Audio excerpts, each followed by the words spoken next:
Bonjour, la Bible dit dans 2 Rois 5 au verset 14, il descendit alors et se plongea 7 fois dans le Jourdain, selon la parole de l'homme de Dieu, et sa chair redevint comme la chair d'un jeune homme, et il fut pur. Ici, on a Naaman qui était lépreux et qui est parti voir le prophète Élisée, qui lui a demandé d'aller se plonger 7 fois dans le Jourdain. Et lorsqu'il s'est plongé dans le Jourdain, le verset nous dit qu'il est devenu pur, en fait, il fut pur. Sa chair redevint comme la chair d'un jeune enfant et il fut pur. Ici, l'eau représente la parole de Dieu.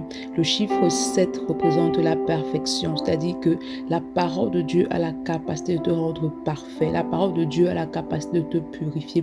La parole de Dieu a la capacité de détruire en toi ce qui n'est pas de Dieu, afin que tu puisses manifester pleinement le caractère et la nature de Christ, parce que le but, c'est d'atteindre la statue parfaite de Christ. Et la seule chose qui a la capacité de te permettre d'atteindre la statue parfaite de Christ, c'est la parole de Dieu. Lorsque tu passes du temps dans la parole de Dieu, il est important pour toi de développer un amour fort pour la parole de Dieu, de méditer la parole de Dieu, d'entrer en profondeur dans les Écritures, mais surtout de proclamer la parole de Dieu sur ta vie. Pourquoi? Parce que la parole de Dieu est vie.